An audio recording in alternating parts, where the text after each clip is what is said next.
buscar a Cristo, mirar a Cristo, vivir en Cristo. Este es mi mensaje.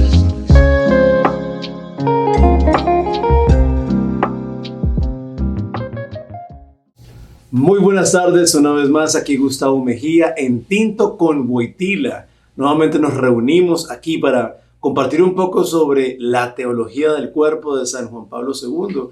Y si recuerdan, en el último podcast, el que tuve con mi hermano, que nos pusimos un poco así sentimentales, estuvimos hablando sobre la soledad original. Entonces quiero que tomemos nuevamente ese tema donde vamos o nos estamos introduciendo o sumergiendo en lo que son esas características originales, que como decía San Juan Pablo II, hacen parte de las raíces de la existencia humana, de toda la experiencia humana. Y esto es importante para ustedes que están escuchando este capítulo, porque lo que Juan Pablo II nos está diciendo es que cada una de estas características influencia en nuestra experiencia de hoy, lo que deseamos, lo que queremos, lo que buscamos, lo que hacemos. Entonces, por eso es tan importante acercarnos a ese principio y entender la manera en la que el Señor nos hizo, nos soñó, ¿verdad? Porque somos el sueño de Dios. Entonces, para empezar en este día, tengo una invitada especial, y es de Manual para Enamorarse a Irán. ¿Cómo estás, amiga? Buenísimo, súper. Bueno, pues bienvenida a Tinto con Wojtyla. Ok, muchísimas gracias por la invitación. Tinto se le llama en Colombia el café. Ah, ok, ya yo iba a pensar un poquito mal, pero bueno, yo dije, me callo. No, tinto le decimos en Colombia al café. Ok. Y es gracioso porque cuando se estaba empezando a hacer lo del podcast, ¿cómo se llama? Y Judith tenía un buzo con la cara de San Juan Pablo II y decía Wojtyla. Entonces ahí nace la idea, ¿ven? Café con Wojtyla. Y aparte como eso, como el tinto tiene un doble sentido también, porque para mí es el vino. Y entonces quedó Tinto con Wojtyla. Me gusta. Y te invité a ti por una razón muy especial. Ay, Dios mío. Muy especial. Y es que estamos hablando de las características originales y estamos hablando de la soledad, ¿verdad? Y esa necesidad que tenemos de volver nuevamente a esa soledad original donde nos encontramos con nosotros mismos. Que asusta muchas veces. A mí me dio miedo. Y por eso te invité, porque hiciste un viaje. Correcto. Y en ese viaje te encontraste contigo misma. Y hoy me contaste una historia genial que me encantó. Y si la pudieras contar, sería espectacular.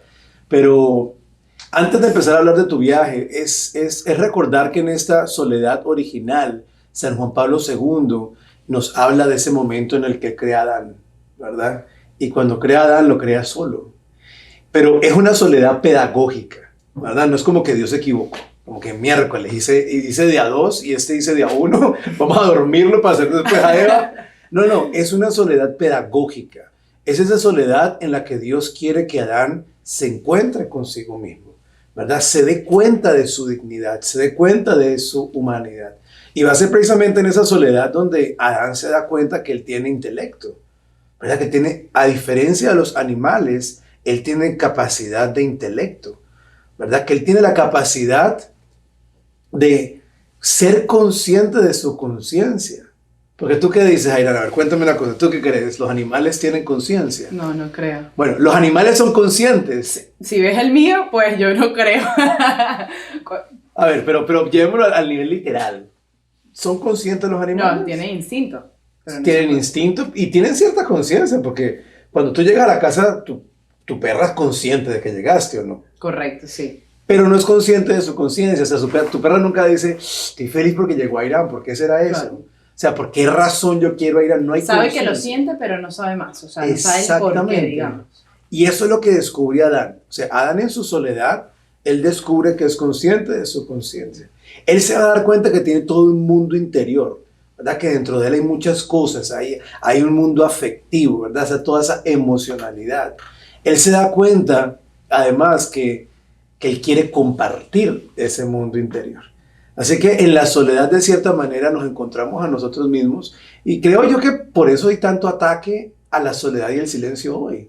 O sea, no hay momentos para estar solos. Todo el tiempo, hasta cuando vamos en el carro, vamos acompañados del ruido de la radio, del ruido de los carteles que hay en la calle, pero realmente no estamos con nosotros mismos.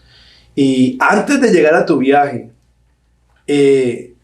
antes de toda esa conversión a Irán, antes de tú empezar este proceso en la Iglesia Católica, ¿cómo era esa soledad tuya? O sea, ¿te gustaba estar sola? ¿Qué hacías en tu soledad? No, no me gustaba, tengo que admitirlo y es una de las cosas que siempre hablaba de Manuel para enamorarse. No me gustaba estar sola, me sentía como incómoda, creo yo, ¿no? O sea, no me gustaba el silencio, me generaba ansiedad. De verdad, siempre estaba como que en la búsqueda de algo. Yo me acuerdo cuando llegaba esos viernes, esos sábados, que estaba en la universidad, aquí vivía sola, buscaba algo, sentía como que no, es que yo no puedo estar sola, pero obviamente ahí sí era como mi perro, o sea, yo no sabía como que el por qué. Ahora uno entiende que hay un ataque, que esto y que aquello, pero en ese momento solo decía, no, tengo que estar con alguien, como que esto no es normal, no sé, tampoco es que lo pensaba mucho, pero sí, no me gustaba, le huía bastante a esos momentos de soledad, tengo que admitirlo. Es que de cierta manera la soledad es como catártica, o sea, la soledad te cuestiona. Total. La soledad y el silencio te hacen preguntarte, like, ¿qué estoy haciendo con mi vida? Sí, o sea, empieza ¿dónde el estoy? existencialismo. Exactamente. Y yo creo que dentro de toda esa búsqueda de felicidad y todo, también ese miedo a la soledad y esa voz, esa conciencia que se escucha en el silencio, tiene mucho que ver con los jóvenes hoy que mantienen high, mantienen drogados, ¿verdad? O sea, necesitamos la soledad, pero no quiero estar solo. Entonces me invento una forma falsa de estar solo, porque cuando estoy drogado, estoy high, estoy solo, pero no estoy conmigo mismo, o sea, estoy alterado. ¿Verdad? ¿Tú crees que eso tuvo algo que ver con muchas de las decisiones que tomaste? Sí. Y lo hago público porque ya tú lo has hecho público para enamorarse. No, lo que me sonreía era porque me vienen imágenes a la mente, como el Señor diciendo, ve por ahí, y uno no, yo voy por ahí, pero ok, está bien, voy por ahí. Ahora que dices eso, llegó un punto en mi vida, obviamente no voy a estar tanto en detalles porque no es un testimonio, pero yo vivía en Nueva York y en esa época, digamos que ya yo estaba muy loca. Y cuando hablo muy loca, muy llevada en el mundo, en las cosas del mundo, en los vicios.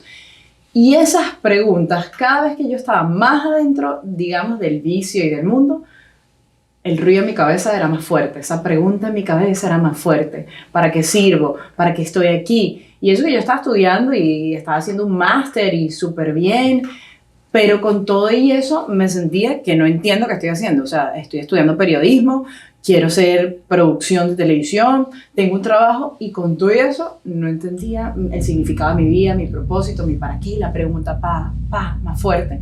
Y llega lo que acabamos de decir, el existencialismo, tan fuerte que me agobió y llega el punto donde tú no quieres seguir, no quieres continuar porque dices, ¿para qué continúo si no hay un sentido más allá? Entonces uno iba al psicólogo, con todo respeto, ojo, a terapias, aquí, a esto, a ello, y me daban como una solución a corto plazo, ¿verdad?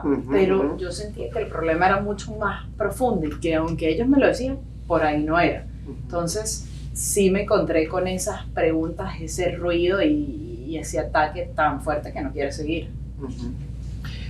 Y bueno, ahora sí vamos a entrar un poco con tu viaje, ¿verdad? Y quiero que cada persona que está escuchando, que está viendo este podcast, se cuestione a sí mismo, ¿verdad? Esa es la idea, que nos empecemos a cuestionar a nosotros mismos y veamos si realmente sí nos estamos dando ese tiempo de estar con nosotros mismos, ¿verdad? De preguntarnos dónde estoy. Por ejemplo, el evangelio de hoy que fui a misa, Jesús pregunta, ¿quién dice la gente que soy yo? Y yo creo que es muy importante en la soledad para nosotros hacernos preguntas como ¿quién es Jesús para mí? ¿Verdad? ¿Cómo estoy respondiendo al llamado que Jesús me hace? ¿Cómo estoy respondiendo a la dignidad que Dios me dio desde el momento que me crea, cuando comparte su imagen y semejanza conmigo? ¿Verdad? O sea, el amor me hizo en el amor a la imagen y semejanza del amor. O sea, ¿qué tan profundo estoy dejando que eso realmente entre a mi vida? Entonces, mientras seguimos hablando de eso, quiero que nos cuentes de tu viaje, porque tu viaje fue un encuentro con tu soledad. ¿A dónde fuiste? Primero que todo, porque hablamos de un viaje como que la gente supiera. ¿A dónde fuiste? La gente viajó conmigo. ¿A dónde fuiste? Mira, yo me fui ahorita a Islandia y todo tiene un propósito porque en este proceso de uno querer conocerse, querer encontrarse, obviamente acabo de echar un cuento, pero hubo de ahí un cambio, un proceso, digamos, como de conversión, sí, de querer cambiar. Y a mí, antes de responder y hablar de mi viaje, me quedó muy en mi cabeza cuando yo me leí las Moradas de Santa Teresa de Ávila, que ella empieza su libro con: usted se imagina que venga el rey y le pregunte quién eres tú y tú no sepas responder. Y cuando yo me hacía esa pregunta, a lo largo igual de toda esta conversión, de este caminar con el Señor, ¿quién es Airán? Siempre todas las características que yo daba eran externas, ¿sabes? Es periodista, vuelvo y repito, es esto, pero nunca como que algo interno. Y yo dije, no, vale, todos estos santos, a mí me gusta leer muchas vidas de santos, hablan de conocerse, de la importancia de quién es esta gente. Entonces, eso es un trabajo que yo empecé, digamos, hace como 1 año y medio, con mi guía espiritual, ejercicios espirituales, buscando esos momentos de soledad, hasta que llegó un punto en que yo dije, ¿sabes qué? Yo creo que yo me siento preparada y quiero, es como un reto a mí misma. Busqué un lugar que lo encontré por Instagram, una compañía con un poco de gente que no habla ni inglés ni español, sino holandés. Y dije, que no habla mi idioma, cosa en que yo tengo que vivir de verdad esa soledad totalmente. Viajo para Islandia y no solo un viaje normal, sino es que es el camino islandés, que son recorrer, no sé si era el sur, norte, donde me llevaron, pero es las montañas por 6 días. Y a todas estas estás en una carpa, cada día caminas como por 7 horas, y obviamente ahí yo conmigo misma, porque ahí no había más nada, como te digo, nadie hablaba, casi no hablaban inglés, entonces tuve que experimentar ese momento sola. Y lo bonito de todo, Gustavo, es que yo puedo decir que el silencio tiene un ruido. De hecho, escribí un poema que se llama El ruido del silencio. Y tú dirás, pero la gente, ¿cómo así? Y es increíble cómo el silencio te empieza a hablar, pero esa conciencia que empieza a salir. Lo que yo te decía hoy en día, esta tarde, perdón, que yo sentí que cuando uno de esas caminatas, yo sentí en mi imaginación como si yo me hubiese sentado a una mesa, así como cuando Jesús se sentó a una mesa con sus 12 discípulos. Bueno, que yo me senté con mis 12 Airán. ¿A qué voy con esto? Que me senté con mi soberbia, me senté con mi orgullo, me senté con la humildad que no tengo, me senté con todas esas locuras, ¿sabes? Con Airán la loca, con esto, con aquello, y fue como decir, wow, claro que uno tiene miedo de llegar hasta ahí, porque te das cuenta la soberbia que hay en tu corazón. Comes con la envidia, comí con la ira en esa imagen que yo tuve de las 12 Airán. Y fue a la vez, me dio miedo, pero me generó mucha paz porque las pude escuchar, pude entablar una conversación con ella y al final terminamos todas llorando, abrazadas. ¿Qué quiere decir con eso? En esta metáfora, que las abracé, que hice la paz con estas personas, que al final soy yo, y fue como tan bonito, y la gente dirá, ya se fumó una cosa, o sea, qué loca. Y quizás sí, no porque me lo fumé, sino porque es tan profundo el pensamiento que yo tuve, que dije, wow, es que pasamos por la vida y en verdad no nos detenemos a dialogar y entablar una conversación con todas estas virtudes y no virtudes que tenemos, y creo que es muy importante para uno conocerse mejor. Y sin duda alguna, yo llego a ese viaje y yo digo, me cambió la vida, soy otra, porque cosas que antes yo pensé que me gustaban, en verdad, a Leira no le gustaba, pero creo que era a través por una sociedad que nos va llevando tanto ruido, como que te lo imponen. Desde chiquita te van diciendo esto y esto y esto, y tú creces con eso, y yo, ya va, nada que ver, a mí me gusta esto, pero estoy escuchando tanto eso que yo pensé, y sí, había quizás una cierta afinidad, pero en realidad esa Airán, esto no le atrae. Entonces fue bastante profundo, Gustavo, ese viaje para Islandia. Cuéntanos de algo que descubriste de ti que no sabías. O sea, porque en la soledad, lo lindo de la soledad es que empezamos a descubrir cosas de nosotros mismos, ¿verdad? Cosas que tal vez no le habíamos prestado atención, pero como tú decías, vivimos todo el tiempo tan conectados a social media, a tanta cosa, que lo que estamos haciendo es repetir patrones de la vida de otras personas. Y no nos tomamos el tiempo de realmente profundizar en cómo me hizo Dios. O sea, cuáles son mis cualidades que me hacen único, cuáles son mis talentos, cuáles son mis carismas, cuáles son aquellas ¿Qué son esas cosas en particular que tocan mi corazón? Esas bellezas que me atraen, ¿verdad? ¿Qué descubriste de ti? Ay, Dios mío, yo te voy a echar un cuento. Tú sabes que uno no es como una persona lo típico, uno es todo menos lo común. Y hay algo, te lo cuento aquí, tú me dirás si eso está bien, está mal, Gustavo, pero te lo cuento. Una de las cosas que me di cuenta cuando yo era pequeña, a mí me encantaba siempre la naturaleza. Yo era la que, o sea, quiero abrazar un árbol, me llevaba a la roca, me llevaba a las rocas, sí, me las robaba a las rocas. O sea, ya amanecía en mi casa con un poco de piedra y mi mamá, ¿qué es esta piedra? Creo que la piedra es demasiado linda y todo eso, y como que no, que esta gente me habla, la naturaleza, qué sé yo. Pero siempre, claro, crecí en Caracas, en un colegio que me decían, no, Irán, tú ¿cómo vas a gustarte eso? O sea, tú no puedes vivir en una carpa, a ti no te puede gustar eso, tú vives en una comodidad que nada que ver, bueno, y así crecí tanto que ahorita cuando yo estaba allá yo dije, que soy a todo terreno, o sea, a mí me encanta esto, me di cuenta como que, no sé, como que yo le dije al Señor, como dice la canción, me fascina el no tener ahí nada, o sea, el desapego que uno tiene tanto al teléfono, a todas estas cosas, lo conectada que estuve con la naturaleza, que fue como que yo no sé si me estoy volviendo loca, pero yo sentía más high, como digo, que cualquier Ultra Music Festival, cualquier fiesta que yo he estado, me llenaba tanto y dije, conocésela a Irán, que ama la naturaleza con una pasión y una alegría. Era como que todo el tiempo, en Venezuela nosotros decimos pasarroncha, porque había días que no te podías bañar en ese viaje, había días que no tenías cómo ir al baño cómodamente, no había electricidad, no había luz. Muchas de las veces en el platito que yo tenía para comer, que era un solo plato durante 7 días, no había agua para lavarlo y eso se ensuciaba de tierra y comía ahí adentro de esa tierra. Y yo decía, yo amaba, o sea, yo estaba llena de tierra, dormía así, y yo dije, ¿qué? Amo esto demasiado. Me di cuenta como que, no sé, uno se crea tanta cosa y la vida es tan simple, pero nosotros nos la vamos como que complicando y complicando. Entonces no sé si eso responde a tu pregunta, pero me di cuenta que amo demasiado la naturaleza y que dije, wow, Irán es a todo terreno, así que me pueden invitar a cualquier campamento, cualquier campi, amiga aventurera. Me encantó. Muchísimas gracias.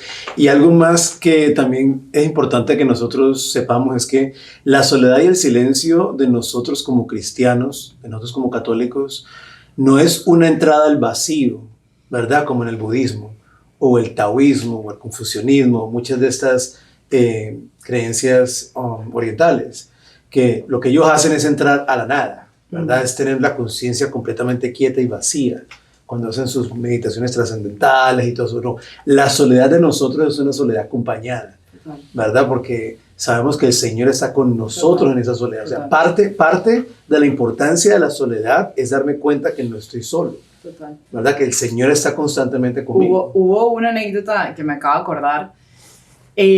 Yo cuando estaba en todo este mundo de los vicios, desarrollé muchas cosas, como los ataques de pánico, que hoy en día están de moda, trending topic, ataque de pánico. Y obviamente el que ha sufrido un ataque de pánico de verdad sabe que eso es horrible, te queda como la sensación de que te va a venir, como que te va a venir, y es muy feo, de verdad. A mí ya se me había ido, todo esto para la gloria de Dios, me sanó, se me fueron los ataques de pánico y yo estando allá, yo tengo un dedo fracturado y me lo volví a dislocar estando allá y estaba totalmente sola y me quedan 3 horas por caminar. Cuando me pasa eso, yo me pongo a llorar, estoy en mi soledad y es ahí donde en verdad enfrento todo, de donde sale toda esa jairán que te digo a las 12. Fue cuando me disloqué el dedo y no podía caminar, no tenía nadie, se me había acabado el agua en pleno desierto. Y yo grito, ¡Señor! ¿Sabes? Y empecé y hablé y le reclamé y le dije, hablé hasta con mi papá, que en paz descanse, lloré por mi papá. Ese día mi papá cumplía 11 meses de muerto y, ¿sabes? Y floreció tanta rabia, o sea, tenía que botarla. Y al final fue tan bonito porque estaba acompañada. Y en ese ataque de pánico no solo estaba el Señor, estaba la Virgen. O sea, yo sentía a Mamá María y yo dije algo como que, flaca, me dije a mí misma, tú eres loca, Irán. O sea, que ese rosario, o sea, tú no estás nada sola. Tú tienes el poder aquí, estás con la Virgen. Y empiezo yo a rezar, me recé todos los 4 misterios, doloroso, gozoso, o sea, lo que sea. Y me lo recé y solo sentí una fuerza que yo me traigo esto conmigo misma, o sea, me lo traigo en el sentido de que wow, el poder de la Virgen. Nunca estamos solos. María siempre está ahí. Y yo era de las personas que con la Virgen no era tan cercana en este sentido. Y yo creo que mi viaje, para ir concluyendo todo lo del viaje, fue mi relación con la Virgen. Se resume, todo esto que he hablado, al final puedo decir que se resume a ese momento. Mi relación con la Virgen fue como que yo le di la mano, ella me dio su mano, y fue como que cuando te sientas solo, tienes el rosario. Cualquier cosa que te pase, tienes el rosario. Ataque, pánico, pereza, soledad, lo que sea, tristeza, depresión, tienes a la Virgen. Y yo tuve que vivir ese momento para darme cuenta la mamá que tenemos, el poder que tenemos en el Santo Rosario, y por eso amé mi soledad, y invito a mucha gente que vive ese momento, porque cuando estás ahí es donde tú ves esa gloria de Dios y dices que nunca estoy sola. Qué bonito, qué bonito, y qué bonito darnos cuenta de que realmente no estamos solos, ¿verdad? No estamos solos, aún en la soledad, diría yo, intrínseca del ser humano, porque cuando Juan Pablo II habla de esa soledad, él nos recuerda de que interiormente estoy solo. Nadie vive, o sea, aquí vemos la persona que está grabando, la persona del sonido, la persona que dirige, estás tú, pero cada uno de nosotros experimenta este momento de forma única. Y esa es la soledad intrínseca del ser humano, pero aún en esa soledad única de la experiencia, estamos con Dios. O sea, Dios está ahí. Y mira que, por ejemplo, como terapista, a veces cuando vamos a trabajar con personas que han sufrido un trauma, parte de la terapia del trauma es desarrollar la narrativa, porque muchas personas que han sufrido trauma, cuando tú tienes un trauma, la parte del cerebro que está encargada de procesar el lenguaje disminuye su actividad. Entonces, por eso muchas personas cuando intentan recordar el trauma, no lo recuerdan o no tienen palabras para expresarlo, no saben cómo expresarlo. Entonces, parte de la terapia es que la persona empiece a desarrollar nuevamente esa narrativa. Y hay veces que las personas llegan a la terapia y me dicen, mira, yo no soy cristiano, no quiero que Dios haga parte de esa terapia. Y claro, uno les hace el proceso normal que aprendió en la universidad, pero tú ves lo doloroso que es para esa persona y que, ok, ya me sané y sigue, pero tú sabes que faltó algo. Como terapista, yo a veces me digo como que, ¡ah! Pero cuando la persona acepta hacer este proceso con Dios, desarrolla la narrativa, y nuestro trabajo como terapistas católicos ya es que esa historia cobre un lenguaje, ¿verdad? Se procesa la información, pero que la persona recuerde que en ese momento no estaba sola, que aún en el peor de los traumas, el Señor estaba sufriendo tu dolor. O sea, no fue un dolor al vacío, no fue un dolor que nadie se enteró, no, el Señor estaba sufriendo tu dolor en ese momento, y podemos ver la diferencia. O sea, la diferencia de un trabajo de trauma desde una perspectiva católica a un trabajo de trauma desde una perspectiva solamente psicológica es muy diferente, el resultado se nota, y eso hace parte de la soledad, eso hace parte de esa soledad. Ahora, para terminar, mucha gente dirá, bueno, que todo eso es tan bonito, todo eso tan chévere, pero ajá, ¿y cuánto me cuesta la ida a Islandia? O que tengo que irme a hacer el camino a Santiago, que qué rico si lo podemos hacer todas esas cosas. Pero ¿cómo podemos vivir esa soledad en el día a día? O sea, como católicos tenemos un privilegio. Mira, antes de yo irme a este viaje, no sé si yo me robé la palabra, pero antes de irme a este viaje, que fue como un regalo para mí, llevaba un proceso de 1 año, y yo les voy a compartir esto, y vuelvo y repito, tú dirás, estás loca, pero yo todas las noches, Gustavo, empecé a hacer un ejercicio como 1 hora, y me quedaba viendo las estrellas así mismo, me quedaba 1 hora sola, sin nada, en el silencio de mi casa, y mi balcón es mínimo, y tú sabes, es chiquitito, y salía y me quedaba viendo, contemplando la naturaleza. Yo creo que cada quien tiene su método, o cada quien tiene sus cosas, pero yo me quedaba viendo la naturaleza, y empecé a practicarlo. Empezando me costaba mucho estar sin nada, y sin ni siquiera un Padre Nuestro, no, viendo, observando el cielo. Literalmente lo empecé a hacer todas las noches, después los fines de semana, y después cada vez empezaba a sentir como un gusto, solo contemplando. Era como sí, una comunicación con el Señor, porque con la naturaleza, con Dios. Y poco a poco empecé a hallar un gusto, porque ahí venían cosas a mi mente de pequeña. Fue como el Señor mostrándome en ese momento de esa soledad tantas cosas. ¡Wow, Irán! mira esto, mira aquello, tú hiciste esto, tú has hecho aquello, tú eres así, tú no eres tan... No sé, fue como una terapia sola en ese momento. Y eso creo que es algo que yo le recomiendo mucho a la gente cuando habla de manual para enamorarse. Busca esos momentos a solas, pero de verdad solas, sin celular, sin nada. Y vas a ver que te va a costar demasiado. O sea, casi nadie puede estar 10 minutos, o sea, es que sin leer, sin pensar, sin nada. Entonces, qué manera más fácil, no más fácil, pero si estás viendo la naturaleza, te ayuda bastante. Y así lo fui practicando, hasta que, bueno, llegó Islandia y que dije, vamos a lanzarnos. Esto es como el reto, a ver si en verdad todo este esfuerzo de verdad sirvió. Y pues obviamente es muy bonito y uno puede buscar esos momentos donde esté. Y es que la naturaleza no es Dios, pero tiene la huella del Creador. O sea, ¿cómo empezamos a ver la naturaleza de manera sacramental? O sea, de que guarda la huella de ese Creador. Y tú decías algo muy bonito, decías lo de las estrellas, que te quedabas viendo las estrellas. Mira que hay un escritor que dice que cuando te quedas viendo el abismo por mucho tiempo, el abismo comienza a mirarte a ti. Wow. Dejemos eso de lado, estrellas. ¿Tú sabes qué simbolizan las estrellas en la Sagrada Escritura? Me lo dijiste, el infinito. Infinito. ¿Verdad? Las estrellas son símbolo de infinito. Por lo tanto, si tú te quedas en tu imagen, ¿verdad? Tú quedarte contemplando las estrellas, en el lenguaje bíblico estabas contemplando el infinito. Y recordando lo que dijo aquel escritor, cuando te quedabas viendo mucho tiempo ese infinito empezaba a verte a ti, ¿verdad? Y ahí uno empieza a recordar y a sanar lo que haya que sanar.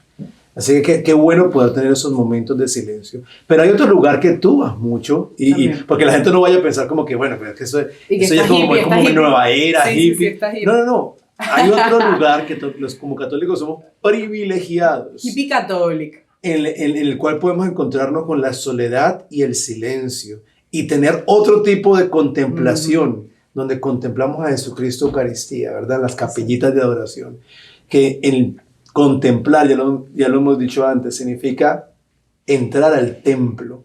Cuando yo contemplo a Jesucristo Eucaristía, estoy entrando al templo de Jesucristo y le estoy permitiendo a Cristo entrar a mi templo.